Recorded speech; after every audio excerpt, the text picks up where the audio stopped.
श्री गणेशामा श्री कनकधारा स्तोत्र जैसे भमरी अधकुल्य कुसुमों से अलंकृत तमातुरु का आश्रय लेती है, उसी प्रकार जो श्रीहरि के रोमांच से सुशोभित श्री अंगों पर निरंतर पड़ती रहती है तथा जिसमें संपूर्ण ऐश्वर्य के निवास समंगलों की देवी भगवती महालक्ष्मी की कटाक्ष लीला मेरे लिए मंगलदायक हो। जैसे भमरी कमल पर मंडराती है, उसी प्रकार मूर शत्रु श्रीहरि के मुख की तरफ बार बार प्रेम से जाती है और लज्जा के कारण लौट आती है। वह समुद्र कन्या लक्ष्मी की मनोहर दृष्टि माला मुझे धन प्रदान करे, जो सब देवताओं के अधिपति इंद्र के पद का वैभव विलास देने में समर्थ है। मुरारी श्रीहरि को अधिक आनंद देती है तथा जो नील कमल के समान मनोहर जान पड़ती हैं, उन लक्ष्मी जी के अधखुल नयनों की दृष्टि मुझ पर थोड़ी सी अवश्य पड़े। भगवान विष्णु की धर्म पत्नी श्री लक्ष्मी जी का नेत्र हमें ऐश्वर्य देने वाला हो, जिसकी पुतली तथा बरौनियां अनंगे बशबूत हो। अधिकुल नयनों से देखने वाले आनंद कंद श्री मुकुंद को अपने निकट पाकर कुछ तिरछी हो जाती है।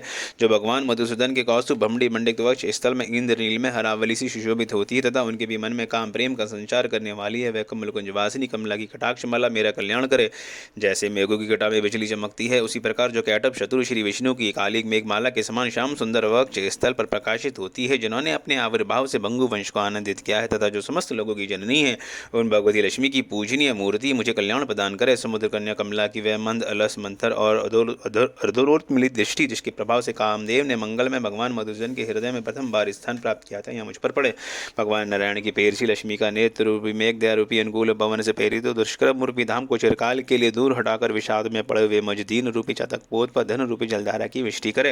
विशिष्ट बुद्धि वाले पुरुष जिनकी प्रतिपात होकर उनकी दृष्टि के प्रभाव से स्वर्ग पद को सहज ही प्राप्त कर लेते हैं, उन्हीं पदासना पद्दा की वह विकसित कमल घर के समान कांति मति दृष्टि मुझे मनोवांछित पुष्टि प्रदान करे। जो सृष्टि लीला के समय वाग देखता ब्रह्मा शक्ति के रूप में स्थित होती है, बाल लीला करते समय भगवान गरुण ध्वज की सुंदरी पति लक्ष्मी और वैष्णवी शक्ति के रूप में विराजमान होती है तथा प्रलय लीला के काल में शकंबरी भगवती दुर्गा अथवा चंद्रशेखर वल्लभा पार्वती रुद्र शक्ति के रूप में अवस्थित होती है। तो भवन के मातगुरु भगवान नारायण की नित्य पेरसी श्री लक्ष्मी जी को नमस्कार है।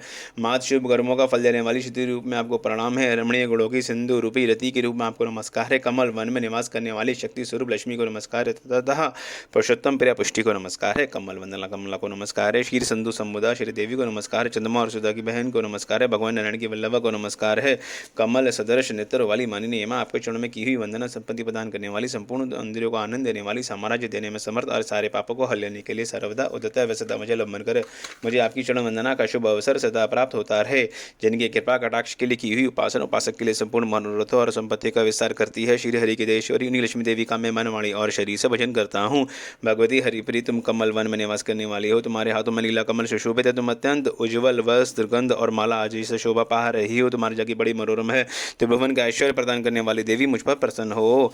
दिग्गज द्वारा स्वर्ण कलश के मुख से गिराए गए आकाश गंगा के निर्मल मनोहर जल से जिनके श्रीअंगों का अभिषेक स्नान कार्य संपादित होता है, संपूर्ण लोक के अधीश्वर भगवान विष्णु की किरणी और क्षीर सागर की पुत्री उन जग जननी लक्ष्मी को मैं प्रातःकाल प्रणाम करता हूँ। कमलन केशव की कमने कमने कमले में अंकिंचन दीनहीन मनुष्य में गणा हूँ। तैव तुम्हारी कृपा का स्वाभाविक पात्र हूँ।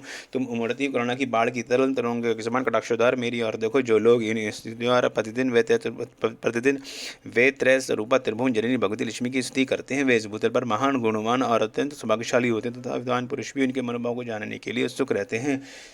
इति श्रीमद्